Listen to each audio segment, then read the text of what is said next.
Alright guys, here's the thing. Last year I made a video about the medieval pilgrimage routes to Makkah.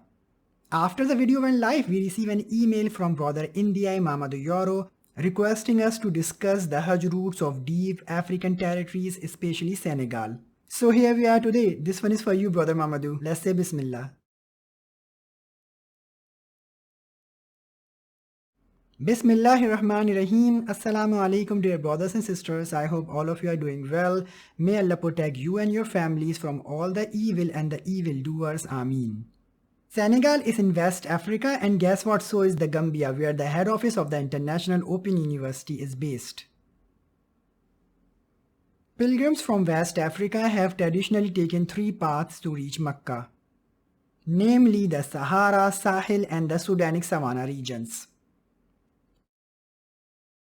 West African pilgrims in the 19th century were mainly scholars, merchants, and rulers who combined the Hajj with religious studies, trade, or developing political contexts. Therefore, Sahara region was the way to go for them. Traveling across the Sahara allowed the West African pilgrims to connect with centers of religious learning in North Africa, such as Qarawiyina, Az-Zaytuna, and Al-Azhar universities. With the slow race of Tijaniya Sufi Brotherhood in West Africa, pilgrims of that affiliation combined the Hajj with the visits to the tomb of Sheikh Ahmad Tijani, the founder of their order in Fez. And if well timed, traveling trans-Sahara to Cairo allowed the pilgrims to travel with the renowned Mahmal Karwan carrying the cover of the Kaaba, which was made in Egypt until 1952.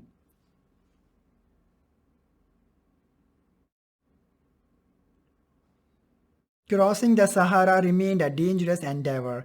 Caravans could get lost and die of thirst if water wells were not reached in time or had dried up. And getting buried in sandstorms was also a possibility. But as the famous saying goes, money can solve a lot of problems for you. The rich pilgrims used to take boats from the North African coast, which were faster and more comfortable than traveling over land. Now you might be wondering what happened to this route. Well, the rising unrest in the Mediterranean Sea during the Napoleonic Wars made sea voyages far less safe.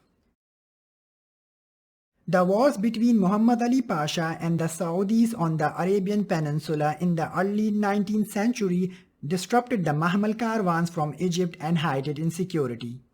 Feelings of security declined further with the subsequent European conquest of North Africa. All of this made the trans-Sahara trade decline, which resulted in traveling along these roads less attractive for pilgrimage, and it slowly discontinued. The 19th and 20th century saw radical changes in the performance of Hajj from West Africa. The decline of the trans-Sahara roads slowly gave way to the trans-Sahel and the Sudanic Savannah roads for the West African pilgrims, which offered different challenges and opportunities. According to the Hanfi, Shafi'i, and Hanbali Islamic school of laws, the prospective pilgrim needs to have the means to procure transport and provisions superfluous to the actual costs of the journey, and to provide the provisions for dependent relatives at home while being away. However, the Maliki school of Islamic law, which the most West Africans adhere to, holds that the pilgrims can walk all the way to Makkah regardless of the distance, and that they can work along the way to complement their provisions and means of transport, and that they do not need to have enough means for the return trip and the upkeep of their relatives either. This means that the West African pilgrims could leave on Hajj without all the money needed to sustain them through their travels, and walk the whole distance if they need to, while complementing the cost of the journey by working along the way.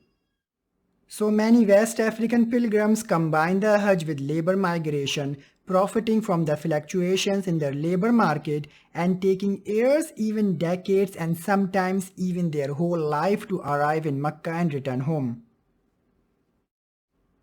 By the mid-20th century, due to the changing political, social, and economical circumstances, the Hajj was no longer a journey of a lifetime for the West African pilgrims as it had been a short century earlier.